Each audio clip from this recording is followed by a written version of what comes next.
Hi, this is Tim Mackesy from Atlanta, Georgia.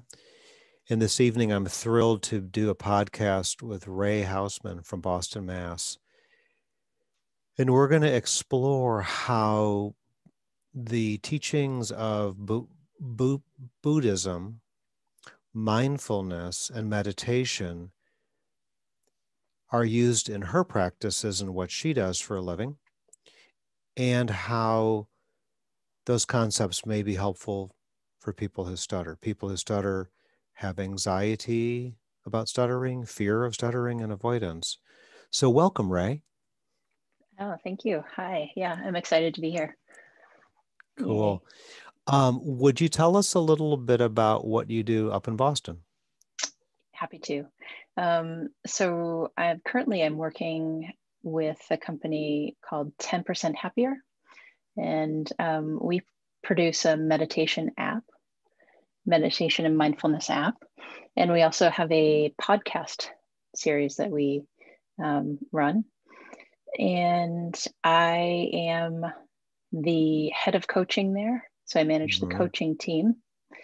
And so when people are using the app and they experience some obstacle or difficulty in their practice, or they have some kind of difficulty arise in their life that they want to use meditation in support of, they might write into one of the folks on my team or myself, and we give them the best support and guidance that we can within the frame of mindfulness and meditation. I would imagine this year you're busy with the pandemic. People are carrying a lot of extra stress and anxiety. And with the shelter in place, being allowed to help people long distance must be wonderful to offer to people. Is that right? It is. Yeah, definitely. People are writing in with a lot of anxiety and fear and just sense of loneliness and isolation. And we do offer a few things. We offer guidance in the practice, but then we offer a sense of community, which is really nice, and just a way to connect and be really honest and earnest about what it is that you're experiencing. That's important, isn't it? Yeah. To disclose what your burden is. It's very important. I did a little bit of search here. I saw that meditation could go back as far as 5,000 years BCE, that Buddhism goes back to the 1st century BCE, and it really moved into the West by the 18th century. So Buddhism and meditation been around forever. In summary, anything that goes on for that time duration has that endurance and that longevity, offers people help.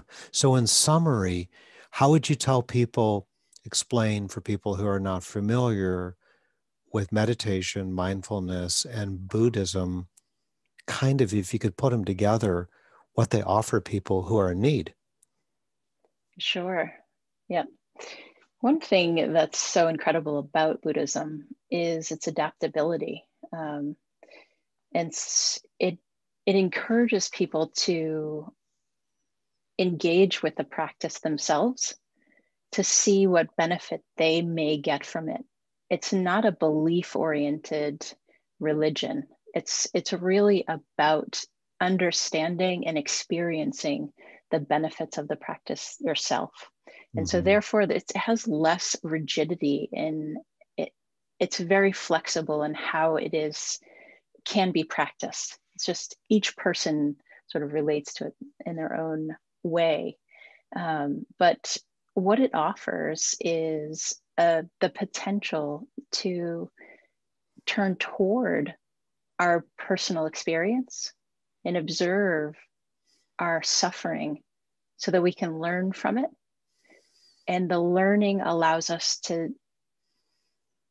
have the potential to move into freedom from it.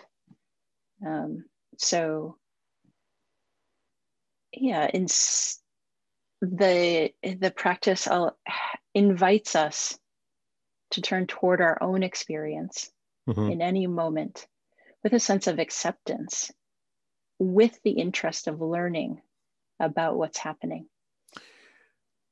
I like that.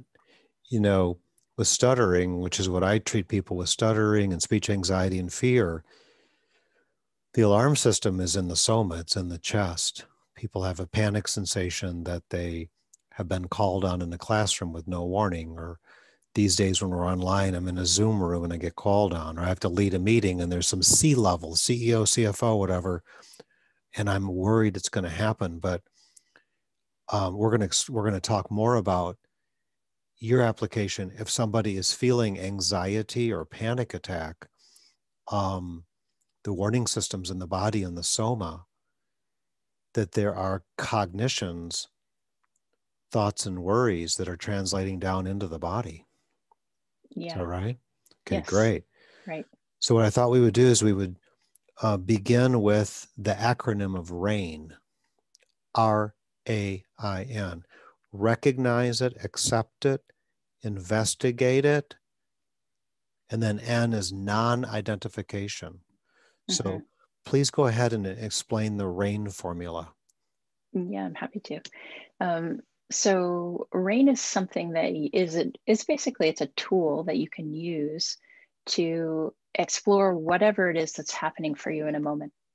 So if you're in a situation, and this is most commonly applied when you're having a challenging or difficult experience. So if you're in a moment and you find that you are feeling anxious and unable to come up with language to articulate yourself, say, or you're getting into your car and you're feeling like confused, you're not remembering where you should go or something like that. The RAIN tool can be used in these moments just to recognize what's happening right now. Just slowing down enough to recognize, okay, so confusion is happening or anxiety is happening in those two examples that I offered, confusion or anxiety. And then, so I recognize that. And then you can also recognize what else is happening. Where are you right then? Recognize, like, are you sitting? Are you standing? What's your orientation to your environment? And then you can turn toward that. The next step is A, which is accept. And you just accept, this is what's happening right now. You know, this is great. Yeah. I was out with a young man who stutters yesterday. We're doing safe field trips at this point, mask on, following all the practices of the business we enter, you know. So he's had difficulty ordering food and making phone calls. Historically, his parents have ordered for him, even though he's in high school. They've made phone calls for him, even though he's in high school. Wow. So, you know, that's a phobia of stuttering. When you say recognize it and accept it, here's an example. I like that wording. I'm going to also throw in what I call the cinema of the mind. So he has to evaluate who are his listeners. There's a cashier. There's a second employee 5 feet behind him, and there's other customers within earshot. Multiple people might hear me stutter. So he has to recognize it and accept it. Of course, it's going off in his soma.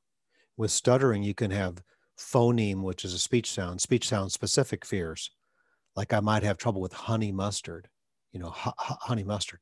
So with the RAIN formula, he's going to recognize it, accept it, and investigate it and be curious. Because if he just walks up and orders as a person who stutters, he's in a panic attack. It's self-fulfilling prophecy. Yes. Great. Yeah. So then I is investigate. How do we go forward with that? Investigate is really when you start to get into the explorations like you're talking about, like investigate what's happening in the body. What do I notice? And again, the accept precedes that. So we want to be investigating with a sense of openness and acceptance for whatever it is that's happening. Just having real open attitude of mind. Here it is, this agitation in the in the belly, some constriction or contraction in the chest, and maybe some apprehension happening in articulation. Mm-hmm. Could be some contraction in the throat. Yep. I The feel that a larynx. lot. Speech. Yeah. Yeah. Yeah. And then, so investigating the soma, so the body sensations, Mm-hmm. and then also investigating the mind. How is the mind reacting or relating to this experience? What's Mm-hmm. happening? Yeah. And then, yeah, Mm-hmm. go ahead. Well, in investigate, some of my investigation of investigate, Mm-hmm. what's happening physically, emotionally, energetically, cognitively, and motivationally. So you Mm-hmm. covered physically, tension, panic, unpleasant feelings in the soma, emotions, could be fear, it could be Mm-hmm. shame and embarrassment. Energy, you can feel a nausea, because when we go into a panic sensation, the diaphragm tightens, blood leaves for our extremities. And then the energy, we may actually rush into it. So I feel fear of communicating, and I actually step in front of the bus. I walk right up and I order, and it's self-fulfilling, as I mentioned. Cognitively, it says, beliefs or stories. I believe I'll be judged for stuttering.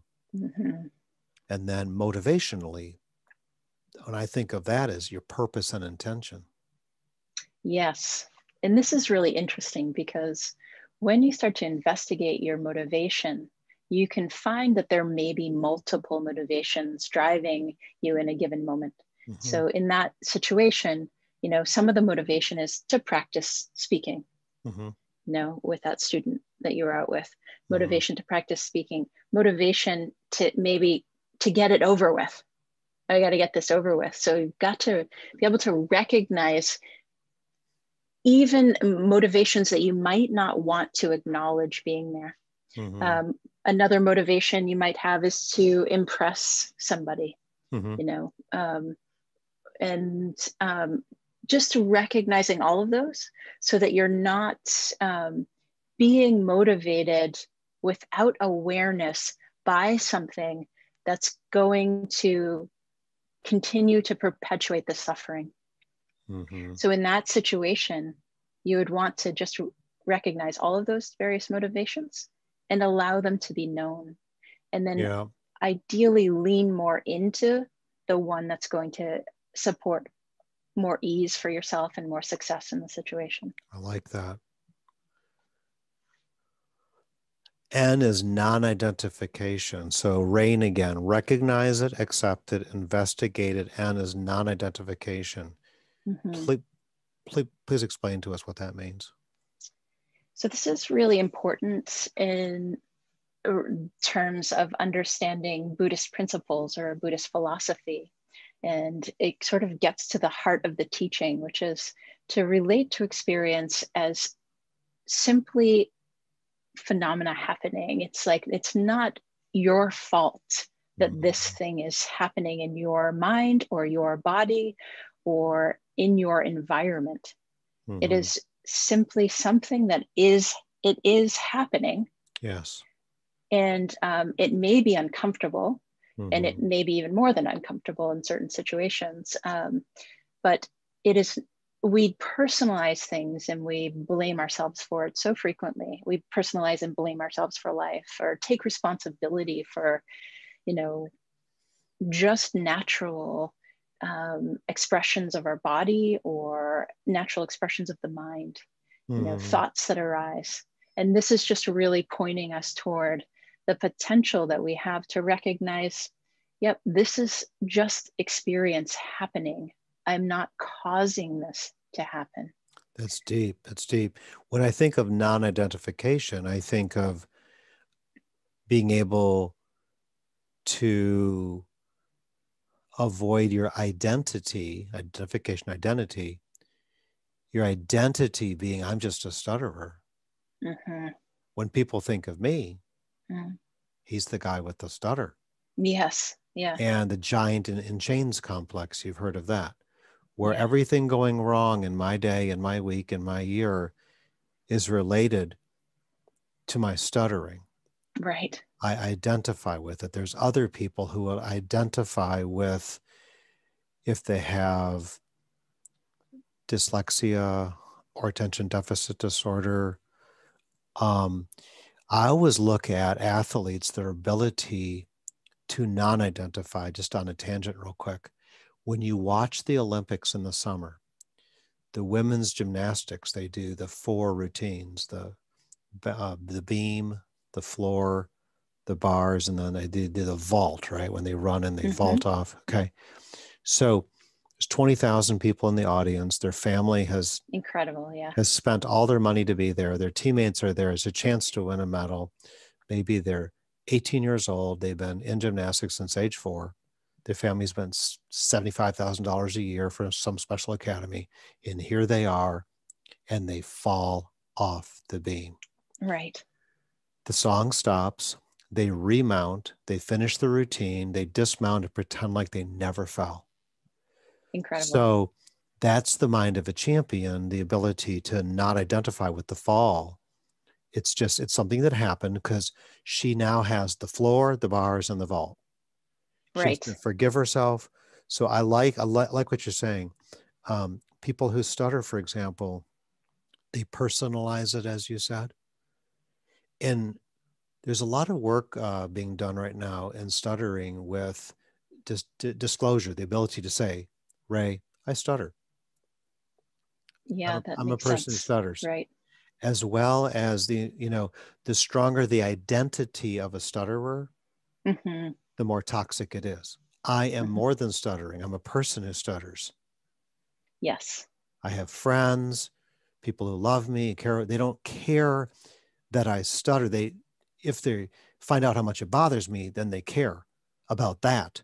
Right. But they've been with me through thick and thin. So I like that. Do you want to add more on to that, or? There were things that came to me as you were talking just then, but let me see if I can tap into that. What occurs to me is that there's the turning toward and recognizing and accepting I'm someone who stutters. And then there's the identification and the story building around that can happen. And I would differentiate those two. And I think that's what you were sort of highlighting. And instead of being of the mindset that I stutter, therefore I can't do XYZ, I should try to avoid all of the things that may happen in the mind, in the story building and the identification around the stuttering. This is what it's really this, and non-identification is really trying to support us in recognizing and moving into a more easeful or less suffering direction around. So you're just accepting the stuttering and not identifying with this is who I am, exactly what you're pointing to. I like your expression, story building. When I came out of graduate school, I created a story that once I graduate and I'm a speech language pathologist, I can never stutter again. And it was a Steven Spielberg movie, very rich, playing out every scenario. And my first job was in acute care. I'm walking around with a white lab coat. My name is embroidered, Tim Mackesy, speech pathologist. And I imagined that any doctor or any nurse, anyone of authority that was reading my name tag was scrutinizing every syllable from my mouth. And so I exacerbated my stuttering for about a year with the story I built. Yeah.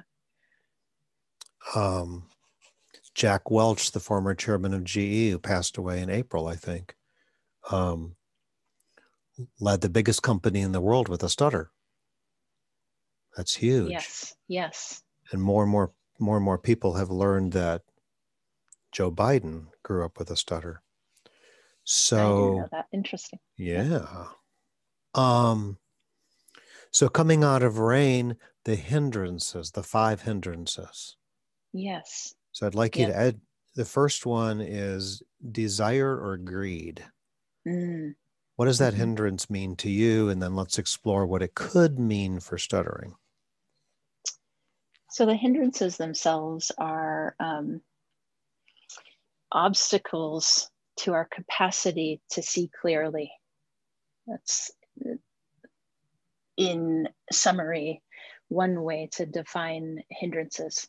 So these are states of mind that arise that obscure our capacity to relate to life with a sense of clarity and ease.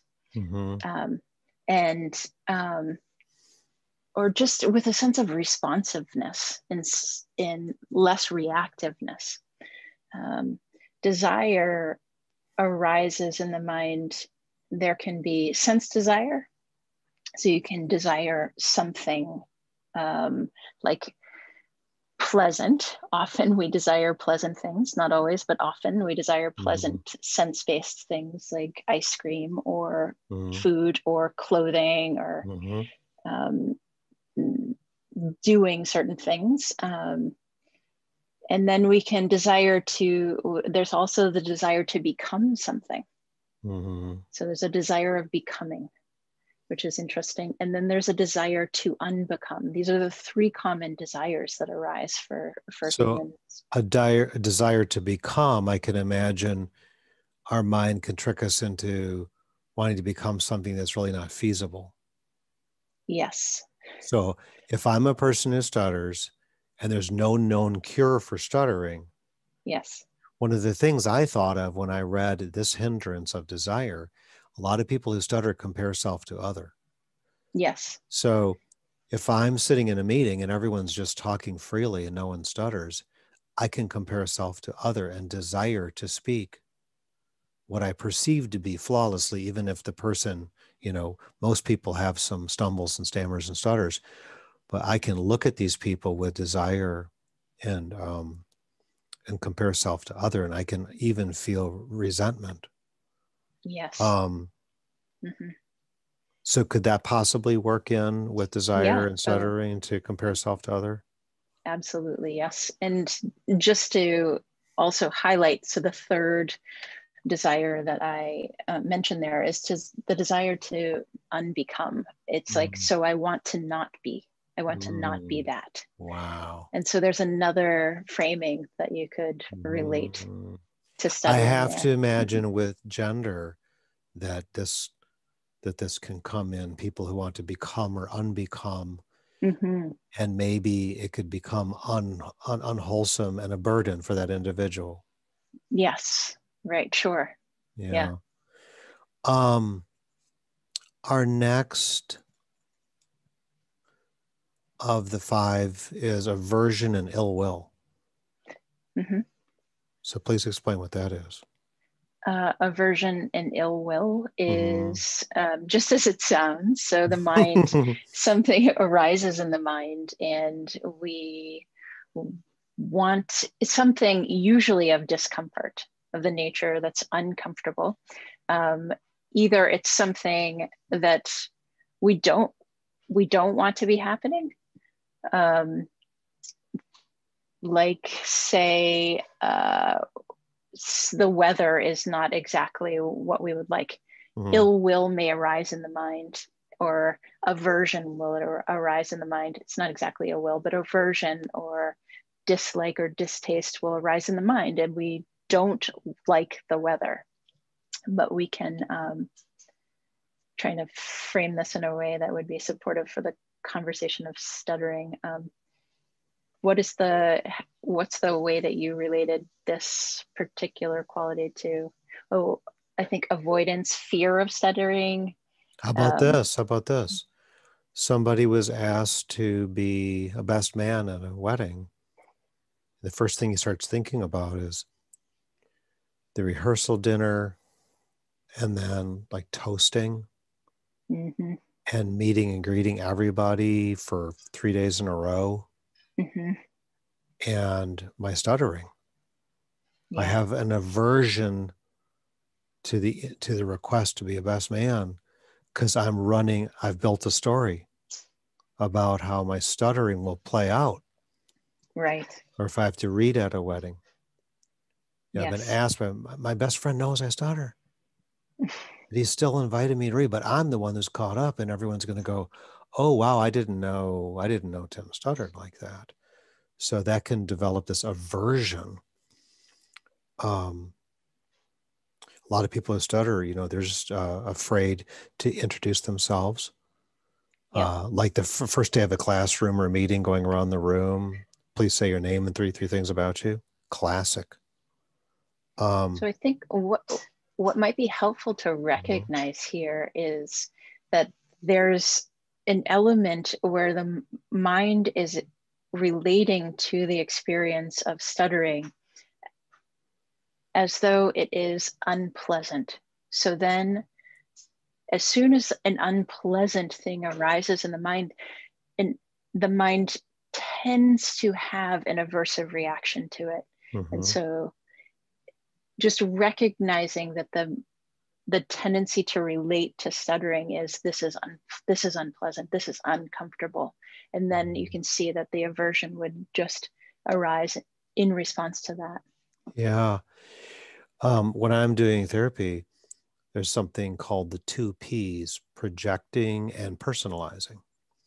So I can project what I think people will think, finding out I stutter. If I can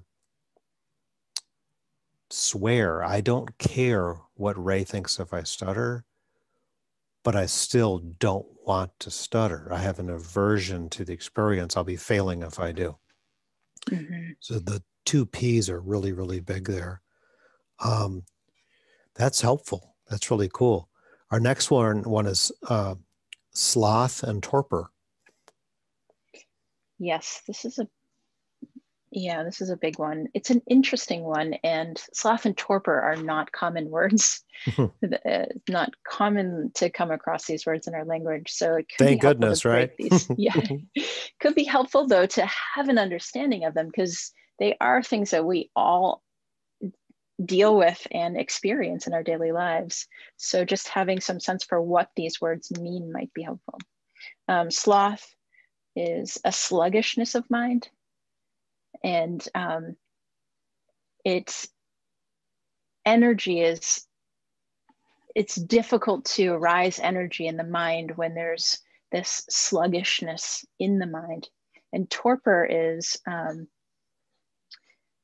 something that makes the mind kind of difficult to facilitate. It's hard for people to wield the mind or use the mind in ways that they might like to when torpor is inhabiting the mind or arisen in the mind. But the thing to know is that sloth and torpor always arise together in the mind. So it's a sort of joint experience and a little bit hard to discern them from one another. Like twins. Yes. That you don't want to visit your brain.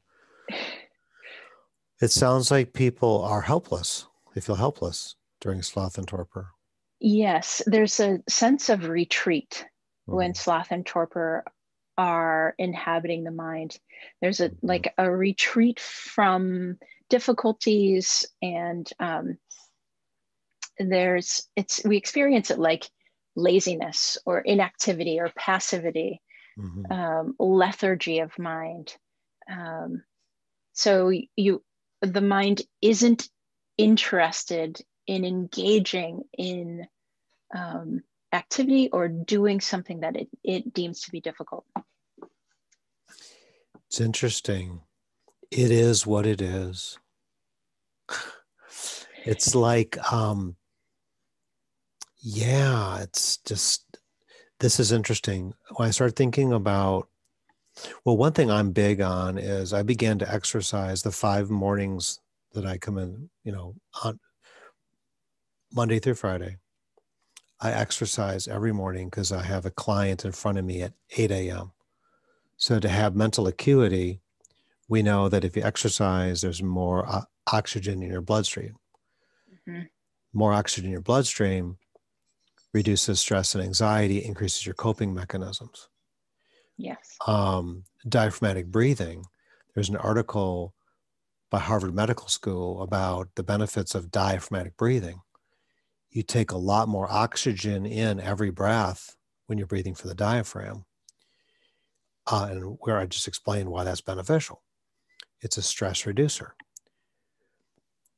I was in a training one time and someone says, do you know you have to do depression? You're like, well, what does that mean? But people tend to adopt a particular posture like sunken shoulders and sunken breathing, and they sustain their depression. It's like they're running bad movies. Mm-hmm. As you're talking about sloth and torpor, that you have a sinking mind. You know you're sinking. And it also reminds me of the famous, the proverbial mule starving between two haystacks. There might be a solution to the left and a solution to the right, but the mule starves, right? So I recognize I have sloth and torpor. I recognize I'm depressed. I have a sinking mind. It's kind of toxic. Mm-hmm. Mm-hmm. So I could go exercise. I could do some meditation, Mm-hmm. some mindfulness exercises. Some people are into the tapping. I could sit down at my piano or my violin, something, start painting something, get out of the funk. Yes, often it's helpful to make a decision to change the circumstances, or Mm-hmm. that can be helpful in dealing with sloth and torpor. Procrastination. Yes. Or Yes. or turn on your video game and binge for the next 5 hours. I'm kidding. Mm-hmm. There's something else to note about sloth and torpor, which can be helpful to highlight, which is that often sloth and torpor come to the fore of the mind, or it can be true that sloth and torpor come to the fore of the mind when there's another difficult experience underlying there. Mm-hmm. So like either a difficult emotion that people don't want to turn toward, like grief or fear or some sense of anxiety. What can override that, which is a little bit more pleasant to experience, is a sense of sleepiness or laziness or like a retraction, so that then you don't have to fully turn towards the underlying greater difficulty there. So that's also something to get curious about. How about this? It's December 29th of 2020. We're in the middle of the pandemic, the surge of COVID. I have 2 kids in college. So I've got a metaphor. I heard some college kids talking. A lot of lockdowns, not able to, to be active on their campus. Just had finals, virtual. Felt shortchanged by lack of in-person, going virtual. Sure. Yet feeling like they have the exact same expectations as in person. Mm-hmm. And certain studies require laboratory and studio, okay, like art. And so you're not able to go into studio and do art, yet it seems like you have the same expectations as though you have your own studio in your house and you don't. My point is this. Yeah. You talked about layers. Mm-hmm. So I'm a college student who has stress trying to perform in grades. I'm in a pandemic with lockdowns, lack of social activities. I lost, my spring break or my ski trip. We're not going to Mexico. Grading, the professor, the email from the professor saying, sorry, I'm not going to touch your grade. So this is stacking. It's a tsunami of sorts. And we can be misdirected. So let's pretend I'm the student that has all those layers of thoughts that create anxiety. And then I go off on one of my best friends because it's misdirected. Yeah. I just go off. I'm like, oh my gosh, Right. I can't believe that I was so short with him or her. So that's really, things that people have to deal with right now. Yep. Okay. Anything more from this Sloth and Torpor? No. Okay. Yeah, I think I appreciate the scenario you just outlined and all of the layers of difficulty that people are navigating right now. And Right. yeah, You were sharing with me your app, what people are sharing as stressors and anxiety in their life, and this is tough. A lot of people feel lonely, right? a lot of loneliness, a lot of Mm-hmm. isolation, people Mm-hmm. sharing and about that. And it's important to find ways to connect with others in a way in which we're able to really be forthcoming and disclose what it is that we're experiencing, and to find safe places to Mm-hmm. do that, make connections with one another, so that you don't have to have those experiences of of Mm-hmm. of escalating and acting out towards your um, roommate or whoever. You get to actually address what it is that you're experiencing, and look at it Mm-hmm. face on, with in using things like rain in support of that Mm-hmm. exploration. Yeah. So some people can know they're in a funk. They're just agitated, they're feeling stress. But I always look at the soma where I carry stress and anxiety. And then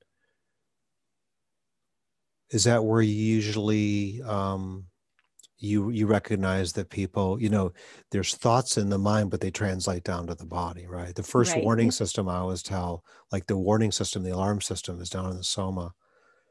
So what's a tip for people to recognize in their body that they're in sloth and torpor? um, well, if you're feeling a sense of heaviness and an incapacity to get going with your day, Mm-hmm. or there's a real sense of, as you suggested, there's a sense of procrastination, like a Mm-hmm. just a disengagement. um, yeah, I think like the heaviness, the tiredness, sense of lethargy, uh, those are the things that I and maybe a lack of sensation. If Mm-hmm. there's a real lack of Mm-hmm. awareness or a sense of the body, you Mm-hmm. might really start to get curious of like, oh, maybe there's some sloth and torpor happening here. Mm-hmm. It's it's a learning curve to recognize that you're in sloth and torpor, or um, the aversion, Aversion, as well as desire. desire, that you're in Mm-hmm. it. So there's a Mm-hmm. learning curve. I'm in it and I can do something about it in many cases. Some people are just easily triggered. You might have a neighbor who's just easily triggered. They're just hostile, or the person at the store, you're like, whoa, you're like freaking out at the cashier. There's a lot of misdirected stuff. um, okay, our next one is restlessness, anxiety, and worry. We all know what those words mean. So what do we Indeed. do about them? Right. Restlessness, anxiety, and worry. Um, Restlessness can be an interesting energy to get in touch with. And it's a sense of agitation. And it's something that we really experience as discomfort. And I think that this is one of the biggest um, inhibitors to people engaging with mindfulness and meditation practices, is this sense of restlessness that we do have to open to. And restlessness, of course, wants to be moving. There's, again, that sense of agitation. It wants to be moving. And so trying to sit with that can be sort of counterintuitive. And worry and anxiety, it's important to recognize, I guess I really want to reinforce again, that these are just states that we all experience as humans. And so it's not personal. And what happens often with anxiety and worry is that we make ourselves wrong for experiencing them.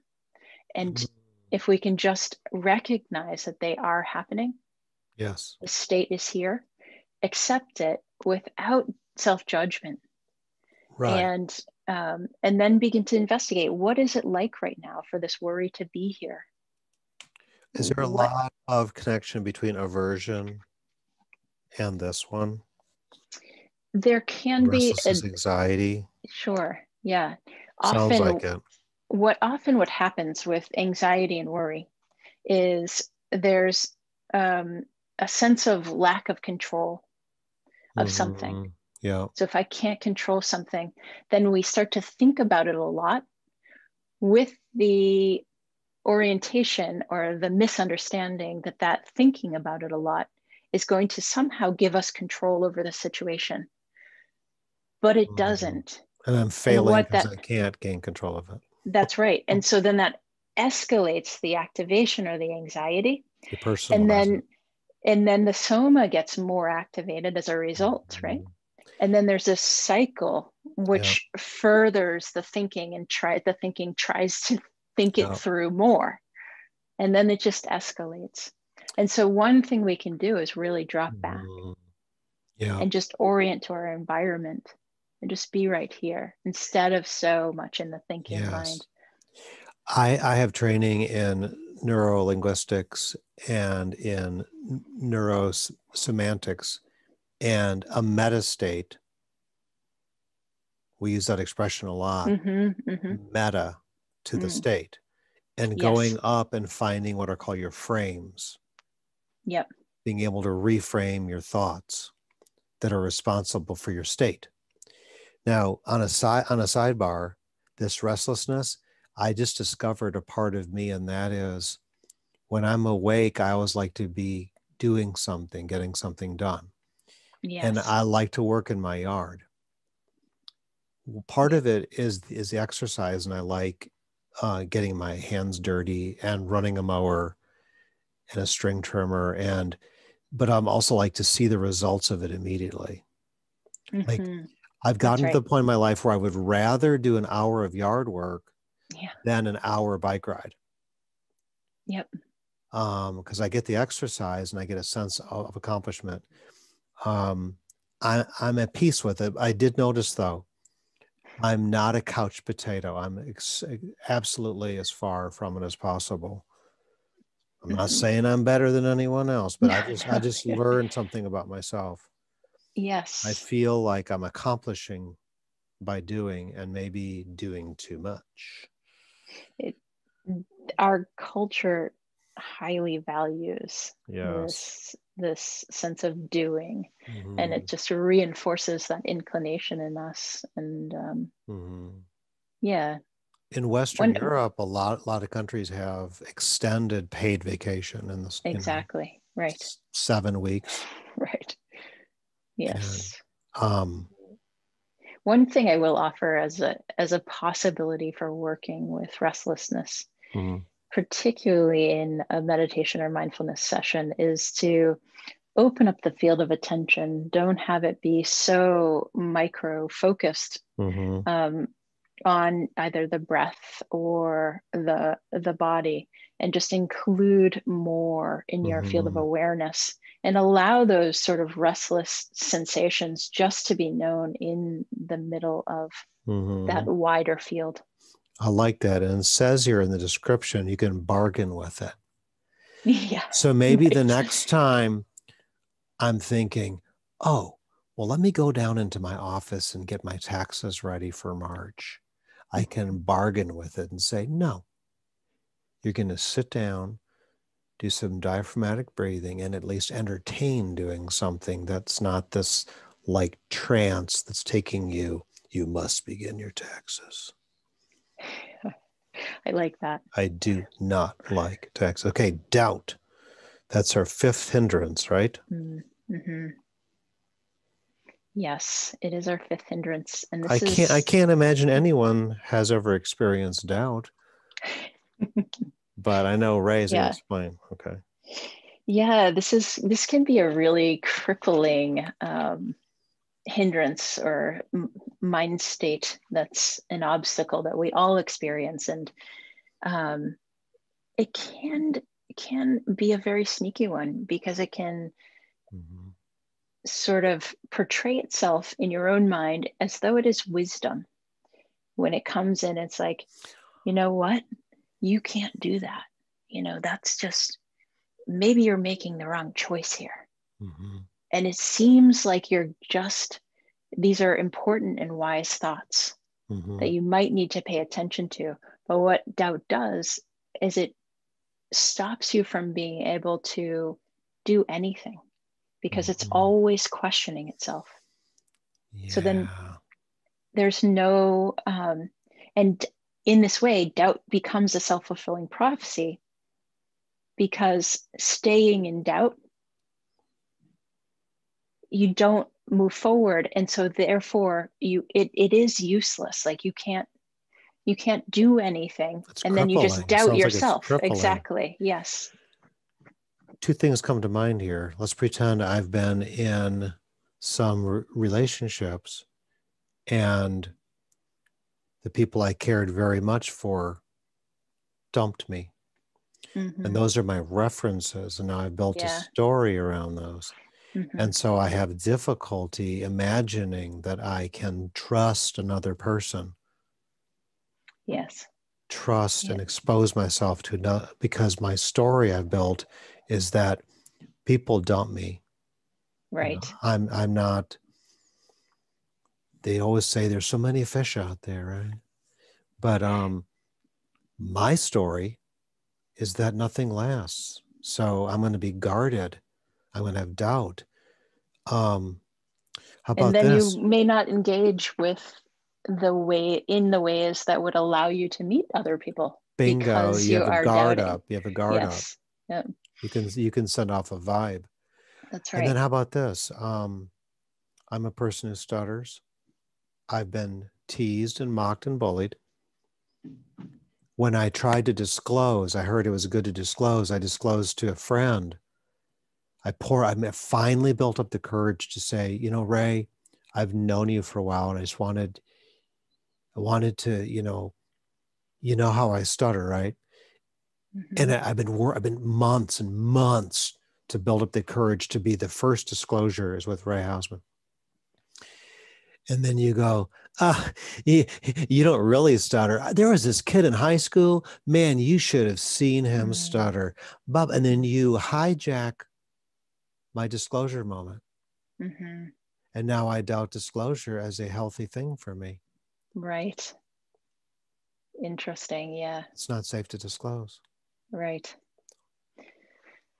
Um, And then working with doubt, seeing that doubt is happening mhm. is so pivotal. And just saying, oh, this is doubt, so that you're not just buying into the beliefs that doubt is supporting, Mm-hmm. like the belief that disclosure is not supportive, Yeah. that the belief that I am not somebody that other people would want to date.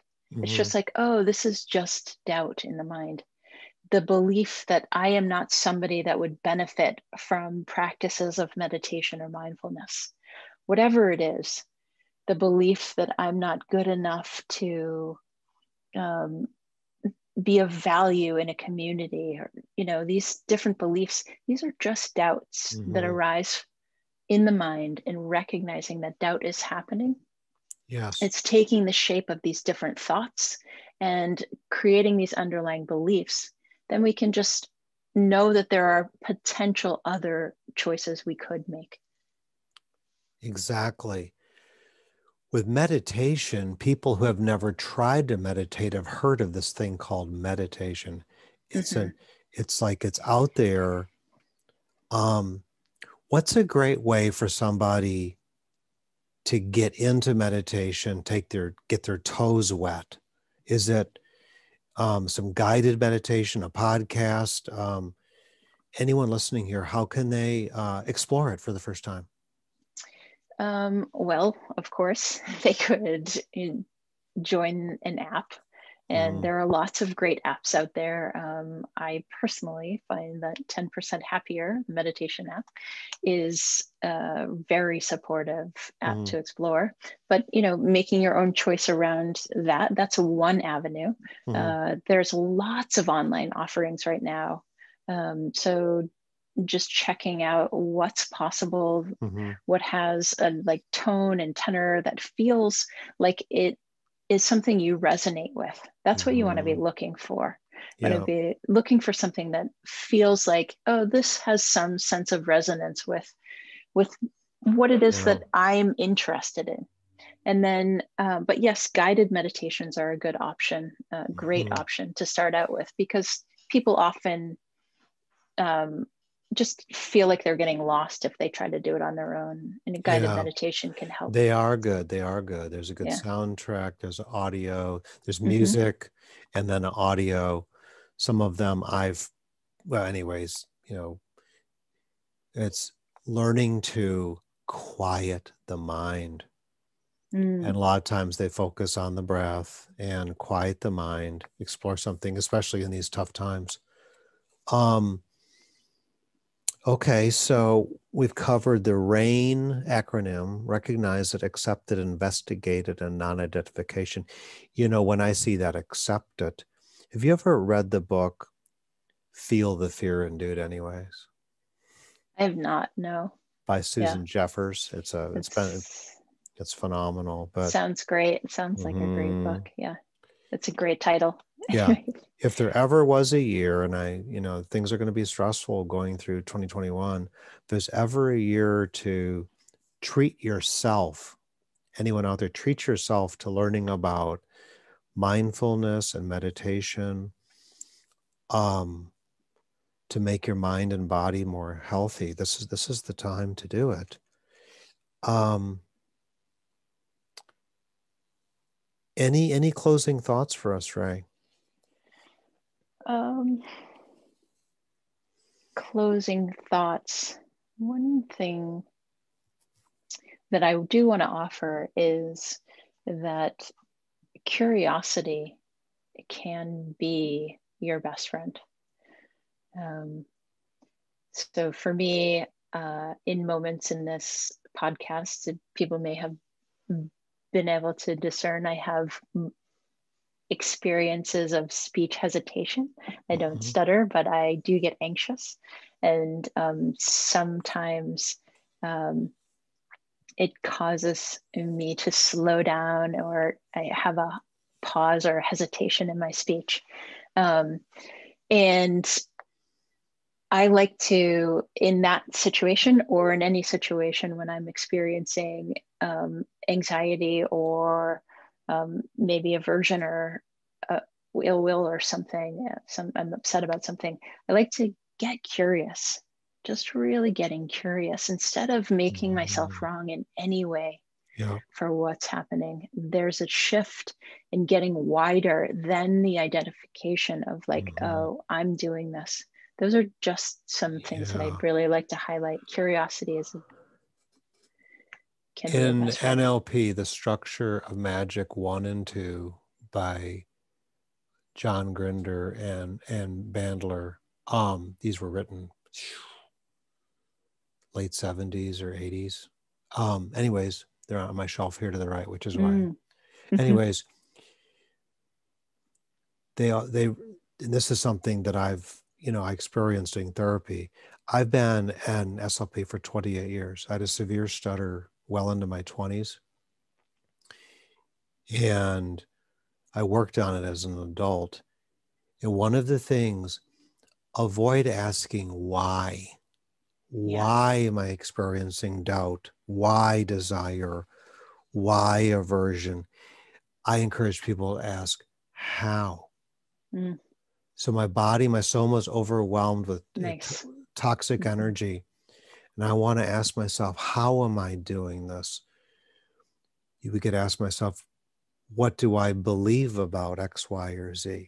Which is one of the questions from the RAIN formula from I to investigate. Yeah. What do I believe about that? So there was a meeting or an email and I read deep into it. What do I, and I'm upset. I want to go off on somebody. What do I believe about those words? What does it mean to me? Yeah, this is really great. Okay. It's really, really helpful. Yeah. So the three questions: what do I believe about it? What does it mean to me? Or is it a problem for me? Now, if my unconscious mind says, yes, it's a problem for me, it's got to feed back to I'm either have a belief, I'm projecting thoughts, or meaning. If my mind designates, yes, it's a problem that she said that to me, then I either personalize it or I have beliefs about it. So I encourage people, avoid why and ask how. How am I doing this? Like you said, be curious, recognize it, accept it, investigate it, and avoid personalizing, meaning identity, right? Like I'm a stutterer. That's all I am.